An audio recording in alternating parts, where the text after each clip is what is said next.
Hi. I love the head scarf situation. Thank you so much, because the hair situation underneath is just not, it's not vibing. It's not vibing with anything. It's working for you. Rock your crown, girl. Thank you. Thank you so much for having me. Oh, thank you so much for even saying yes. Of course.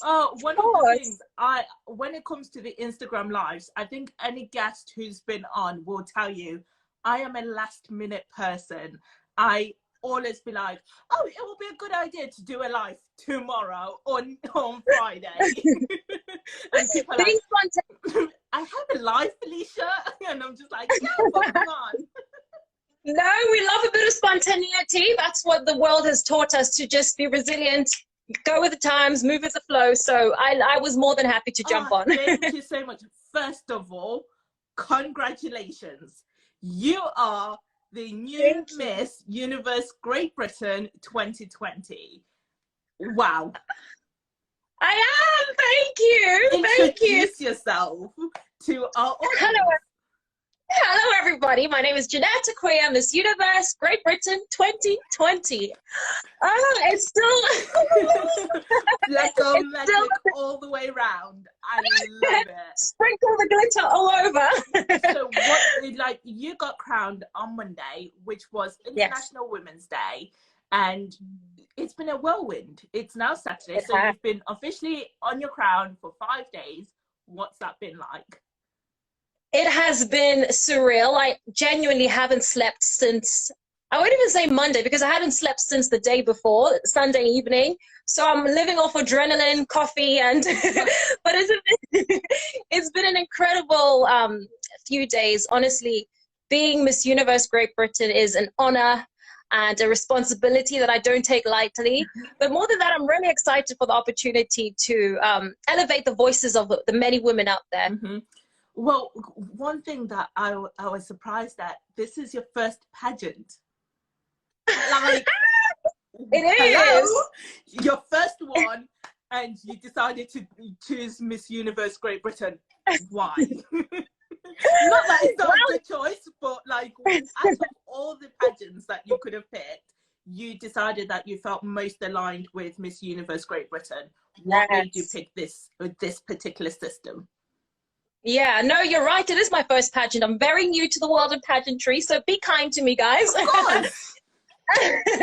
But actually, my family has a bit of a history with pageantry. My mom did pageants, my sisters did pageants. So for some reason, it kind of went over my head. But a bit of background to my story. I moved to London about over 10 years ago. I'm a proud British citizen, proud to represent Great Britain on that stage.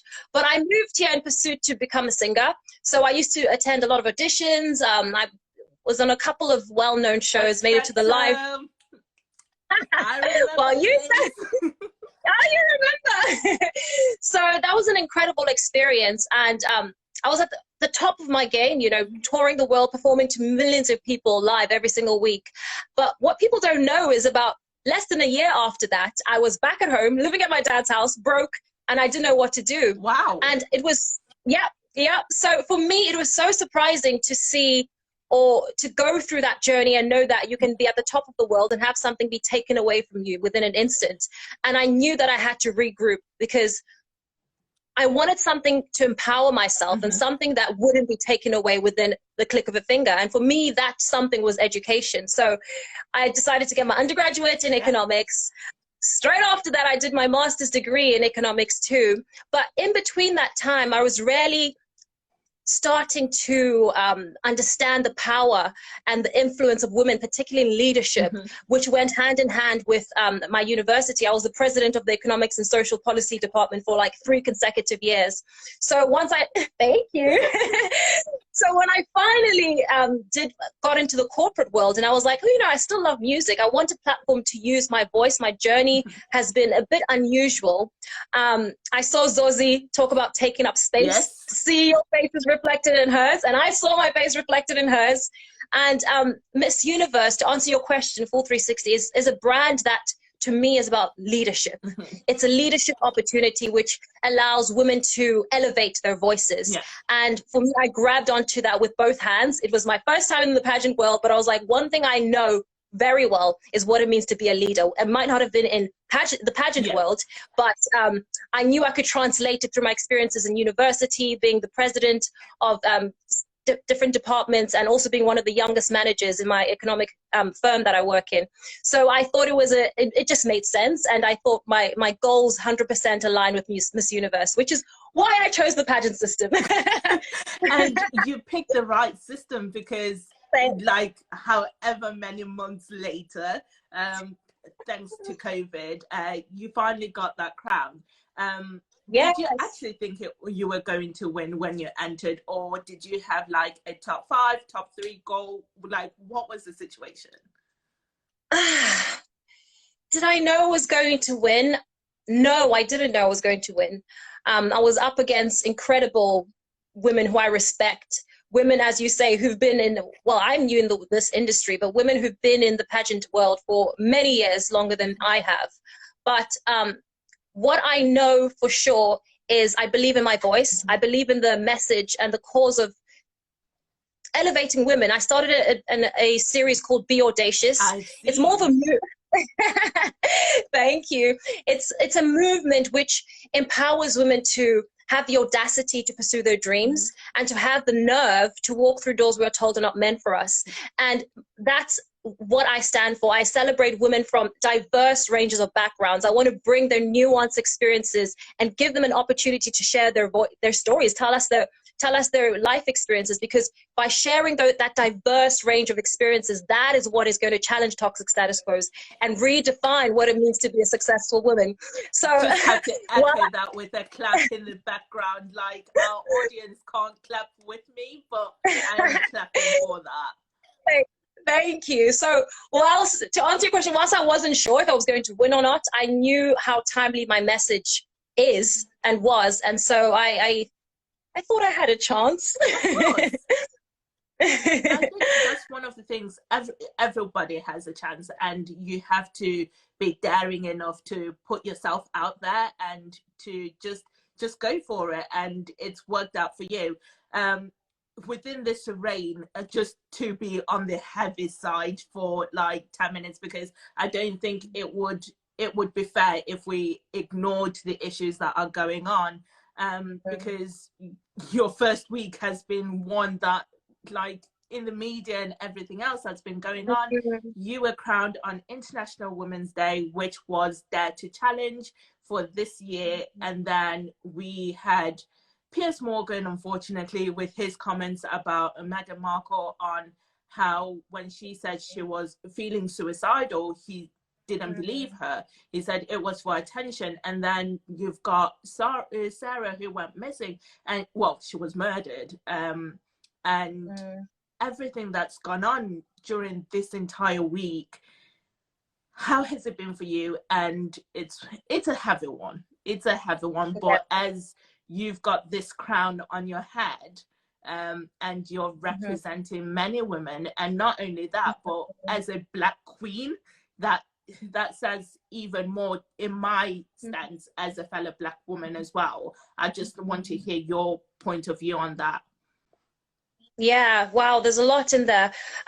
Like I said, I'm aware that this title is not just about, I love the glitz and glam of it, but it's a responsibility, and I believe it is my duty to amplify the messages of women out there, and it's not always pretty.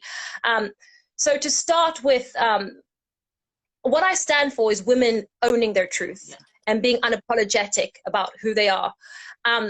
We live in a society which constantly teaches women to shrink, constantly telling them to tiptoe through life, constantly, getting into our mind that we need to live a subhuman existence and not to speak up. So when people have the audacity to speak their truth, just whether or not is the popular thing to do, those are the people that should be highly commended, because whether we know it or not, and whether we think their stories are related to ours or not, those are the women who are planting the seeds to the future that we want to live in. So I I highly respect any woman who's able to speak her truth, and I support that. That's what I stand for, and I know Miss Universe stands for that too. And of course, moving on to Sarah Everard, it's been such a heavy, it's been a bittersweet start to the week. It's so scary to think that we live, I mean, just, you know, where she disappeared. I used to live near that area, and I'm like, how many times have I walked that journey? You know, I used to work as a receptionist, late night shifts. I'm like, what if it was me, you know? And it's so scary to think that as women, when are we safe? When are we safe? The people who are supposed to protect us, we even need to start watching out for them, you know? And I think while it is part of my role to elevate the messages of women, but I think we also need to bring men on board. It's not an us versus them issue. It's an all of us issue. And I think we need to just start asking, you know, these perpetrators, yes, we need to protect ourselves as women, but we need to ask these men and offenders to do better. No, you need to protect your sisters, be your sister's keeper, be, you know, how would you want your mother, your sister, or your potential future daughter to be treated? I think we need to bring men into the conversation. And so it's been a heavy start, bittersweet. But, yeah, it has been bittersweet. And of course, for the audience here, one of the reasons why I bring it up is because as women, and especially in pageantry, we stand up for so much. And one of the things that, for anyone who's followed me for any amount of time, I think you will know that I'm one of the first people who always says, speak up. Even when it's an uncomfortable topic, you have to speak up.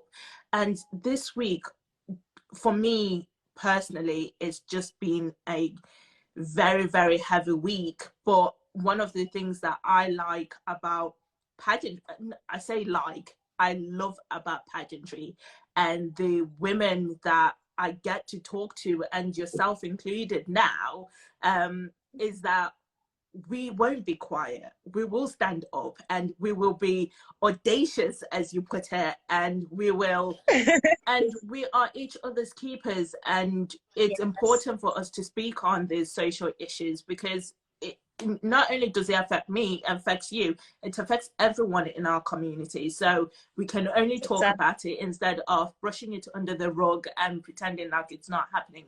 It's happening. So thank you for your opinions on that, because like, it hasn't been the easiest week for you. It hasn't been. And what I always like to say is we need to start getting comfortable with being uncomfortable.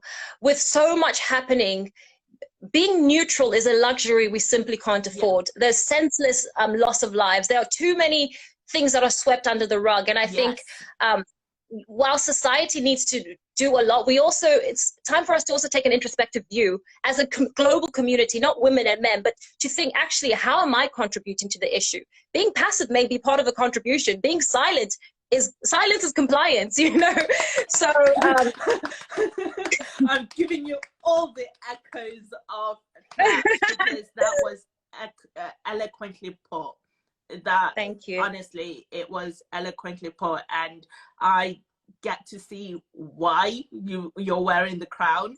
But just for some lightheartedness at this current moment, I saw that you had your photo shoot with Kevin. How was that? Like, tell me all about it with Kev. It was incredible. A huge shout out to Kev Wise. He's the most incredible photographer I've worked with. It was surreal. It was surreal. I obviously hadn't been out in a long time. We're in the middle of lockdown, and we'd had a socially distanced photo shoot, masks and everything.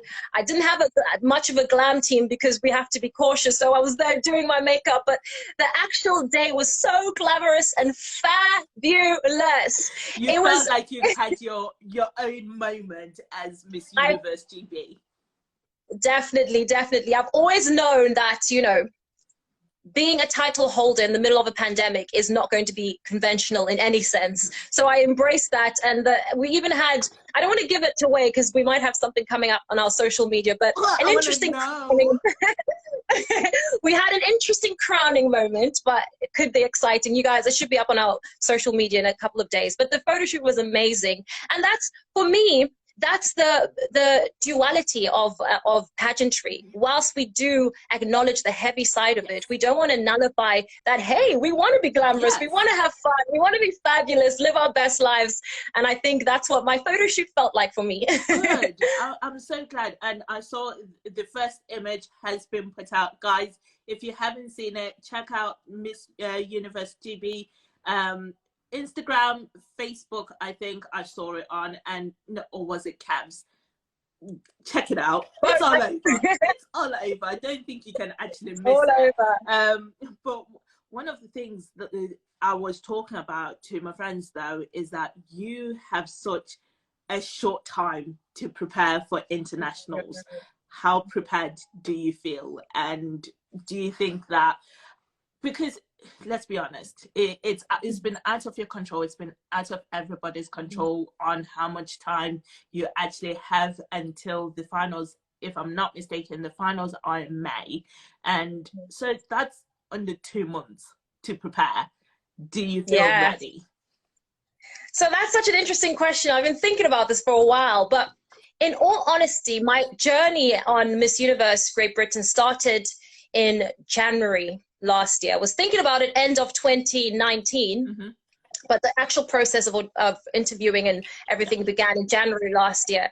So whilst, yes, I've just been crowned less than a week ago, I had the mental attitude that my preparation doesn't begin when I walk on the Miss Universe stage. My preparation is what I do before. I believe character is who you are when no one's watching. So now it's amazing to have an incredible team. I must mention, I did have some incredible people who helped style me. They weren't present at the shoot, but I wanted to acknowledge that. But so whilst I do have a bigger team, you know, I have an incredible coach, Grace Levy. I love Grace. She's incredible. I have an incredible styling team. I have an incredible big sister, and Emma. I love her. I probably sent about 100 messages on WhatsApp. I'm like, what should I do with this situation? What should I do with that? But the only difference is that people are seeing me for the first time, but my message is going to remain the same. It's my preparation is helped with a lot more professional people. I have a bigger team, but I've been preparing for this for more than a year. So bring it on. You're ready. You're ready for bring it on. Yes. And that's amazing to hear. And one of the amazing things is that you feel like you do have a big sister in Emma. She just sends, I love you. I see her. Hi, Emma. But honestly, I think that's the one thing that I adore about pageantry. And even though I've now officially hung up my heels of walking on stage, it's just the sisterhood that you get. Yes. Like, what has it been competing with the ladies, the class of 2020? Because I know it hasn't been conventional. You haven't had the chance to actually see pageantry in its full glory. Like, you've seen some of it, but you haven't, like, when we meet each other in person and things like that at events, it's so different and you get the full capacity. But what's it been like for you with the class of MUGB 2020? You know, you're so right. It hasn't been conventional, but to talk about the sisterhood, I feel like I don't have a point of comparison because I am a pageant newbie, but because our journey was so unusual, I feel like it brought us much closer than we would have been, because we were forced to create, you know, WhatsApp groups, forced to find, you know, alternative ways of building that bond. So I'm friends with a couple of the girls. We keep in touch. When we had our selection day, end of last year, which we actually managed to do the interviews, I remember my instinct was to be like, we were talking about it. I wanted to give everyone a big hug because I'm a hugger, but it took so much restraint to be like, oh, COVID restrictions, we kept our distance, and even then we were kept in small groups of 6. So I think the sisterhood is definitely there, and I know that class of 2020 will never be forgotten. No. It might not have been the traditional way of doing things, but no one is going to ever forget how we had to compete wearing masks. Take off your mask, your makeup is smudged. Oh my gosh, let me quickly fix myself, put it back. Everyone was on the same boat though. Exactly, we were all on the same page. So in many ways, I think it brought us closer than we would have under normal circumstances. Yeah. And one of the questions that I can't ignore is that you were competing against some powerhouses this year. As by that I mean girls who have not only won national titles, they've gone on to internationals, and some of them have placed very highly at internationals. What was that like? So if I'm completely honest, when I first joined pageantry, I didn't know who was who because I was new, you know. I just saw everyone as an equal competitor because I believe it doesn't matter what you've done before. What matters is what you're doing now. And so for me, I saw every single woman as click, click, click. I saw every single one of those women as extremely high level contenders. Of course, as the journey progressed, I was like, oh, okay, people have, you know, had a bit of a history. But for me, I never doubted my journey. Like I said, I might be new to the world of pageantry, but I'm not new to the world of media. I've been on TV before. I know how to interact with the media, but the only difference now is I'm a woman who's been through a lot more life. I've got 2 degrees. I understand what it means to navigate in the corporate world as the only young female. I understand the messages. I knew that the message of women empowerment is a universal one, and it doesn't matter what you've done before. So I salute all the women who are such incredible contenders, and all of them could have been incredible title holders, and I know they have been in the past. But for me, I'm just honored to have this opportunity, and I'm going to grab it with both hands, and I hope to make all of them proud. I love that. I love that. And one of the things that we as Pageantland, and one of the things I'm personally committed to, is helping the industry grow. And I think it's a question that I've asked so many times. So for those in our audience who've heard me ask this, bear with me. But what can we do as a community to introduce new people into the industry? Because you've been new yourself, but you're not entirely new because your mom has done it, your sister has done it. What can we do to introduce new people into this industry? Because I feel like it's an amazing one, and it gives people amazing opportunities, and it gives women confidence, and young girls, like, it gives so much. But England, well, the UK in its entirety is such a small community when it comes to the pageant industry, and we don't have that many public support. So what can we do to introduce new people into the industry, and what can we do to introduce the public to our queens? That's an amazing question. I think for me, I can speak for myself. What introduced me to pageantry was honestly and I am paraphrasing Zosie, but seeing my face reflected in her. I think we need to let the public know that this is accessible. Being a title holder is not just about being glamorous. I love being glamorous, but people need to know that, hey, I can do that. Hey, you know, she's relatable. This could be the girl next door. And I think by celebrating everyday women and a diverse range of women, that is what is going to open up the space to women who wouldn't have traditionally thought of pageantry as an avenue. But for me, I believe it's such a powerful platform, and I definitely think that the world is shifting. I think it has shifted, if I'm completely honest. It has shifted, and we are at a place where pageant women are feminists. We're advocates. We have advocates.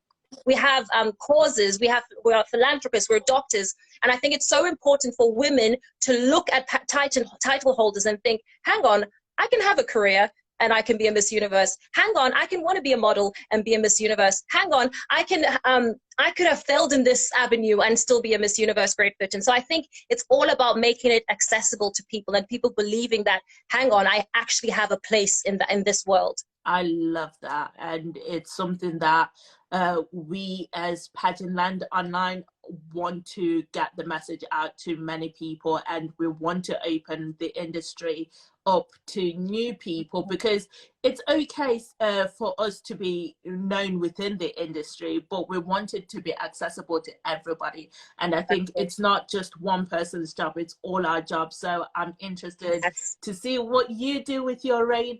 But in the meantime, what can we as a pageant community do to help you in your preparations for internationals?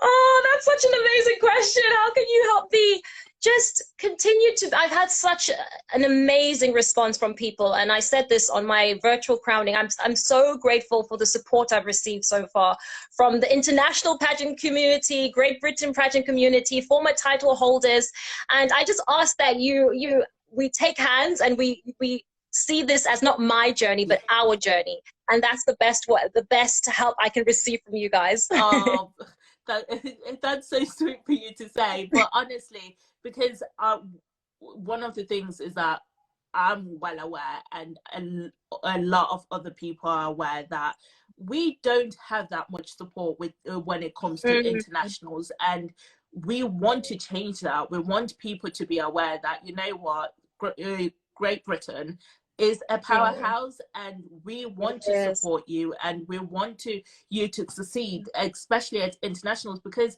you're amazing, and Thank you. you look like a Miss Universe as well. Not just saying that because I'm interviewing you and buttering you up, but it goes a long way. Thank you very much. But honestly, even with, how have people from your work, your friends, taken the reaction of you winning? So just to piggyback off what you've just said, you're doing an amazing job, Felicia, and I think part of the helping amplify or elevate the UK and Great British pageantry, world of pageantry, is for us to rally behind each other. You know, don't wait for that country to support you. Don't wait for the big sponsors to come. There's power in numbers, and we have the numbers. And I think it's for us to keep supporting each other as you have. And I think that will create an organic ripple effect. So you're doing an amazing job, and thank you for you too. I can only do my part. And so to answer your other question about how have people at work received it, it's so funny. Believe it or not, I hadn't told anyone at work that I'm competing for Miss Universe Great Britain, because I've been at lockdown the whole time, and it just never crossed my mind to share it. But I took a few days of leave off, and then when I got back to work, lo and behold, everyone's like, oh my gosh, I just found out you're this and this. So it turns out, like, my colleagues who are much older than me, like men in their 60s with children, they're younger, their children actually follow me, and they're like, Dad, do you know the girl you work with? That's Miss Universe Great Britain. So it's been quite fun, and everyone's been very supportive.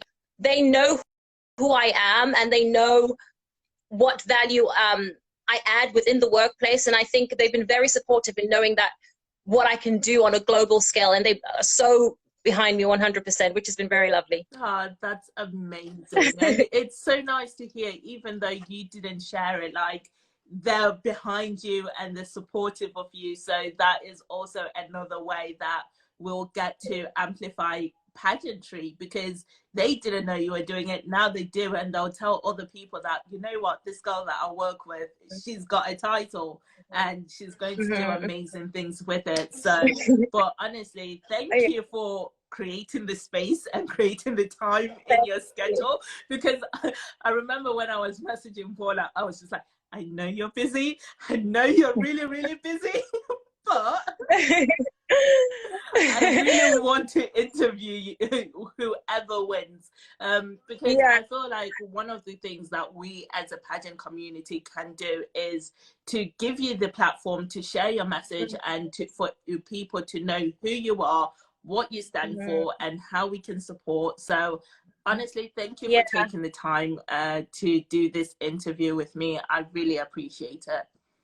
Thank you so, so much. And I just wanted to add one more thing, more of a practical way you can help me. I'm aware I've said, thank you so much, but a practical way is retweeting, you know, posting the stories, creating reels, you know, creating, tagging us, you know, creating a bit of a buzz around us. So that's a nice practical way. The Miss Universe Great Britain page, social media, is under incredible new management. And I think we've got a lot of exciting content. So the way the community can help us is just share, share, share, share, share, repost, repost, tag, tag, tag. You're speaking our language. We do that on like the Pageantland pages. We do that, and we will continue to do that on our personal ones as well. And we just want to get behind you and support you. And if we as Pageantland can do anything, like when you post, if you tag Pageantland online, we will always repost and we'll share everything that you guys do. And one of the things, if your sponsors, one of the things that I am really passionate about and getting more passionate about is that I know that we have sponsors for our systems. I want us to support our sponsors, because by virtue of us supporting them, they support you even more. So if let us know who your sponsors are, we'll share them, we'll tag them in the post, and we'll check out what they are, who they are, what they stand for, and we'll rally around them as well, so that they can give you greater support in the long run, because we're giving them support. So that's also a ripple effect that we can do. You're already having greetings from Madrid. Like, Madrid. Guys, I'm just going through all the comments at the current moment as well. It's so amazing. But thank you for everyone who's joining us. Honestly. Yes. Yeah. Felicia, you just reminded me, you mentioned sponsors, and yes, I believe in supporting the sponsors, because they do help make it possible. And I wanted to shout out, without forgetting anyone, Dr. Vincent Wan, my skincare team, who's incredible, Dr. Sunny, my nutritionist, Grace Levy, I think I've mentioned her already, and I hope I don't forget anyone.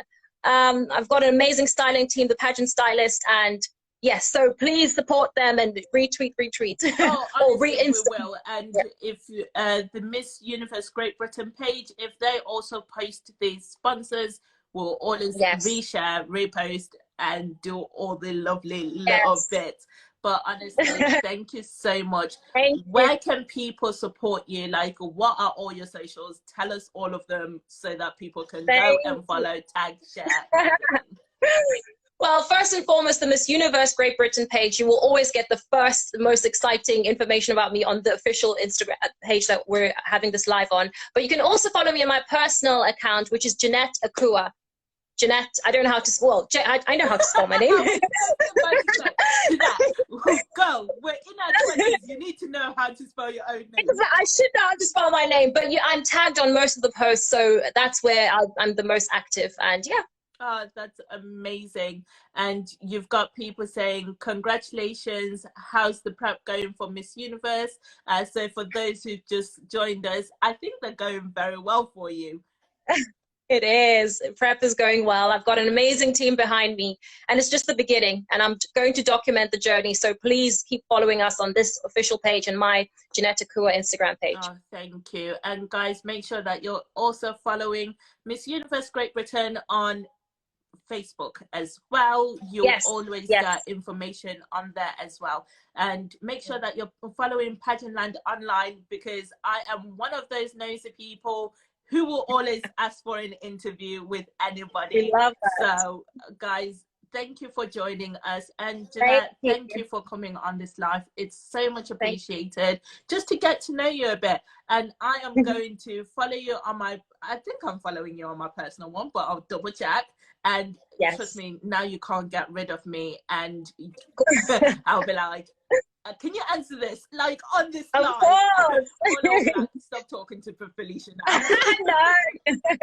I welcome the questions. And thank you again, Felicia. It's been an honor. No problem. Thank you so much for joining us. And ladies and gentlemen, to introduce her officially from Pageantland Online for the very first time, this is Jeannette Akua, and she is our Miss Universe Great Britain 2020.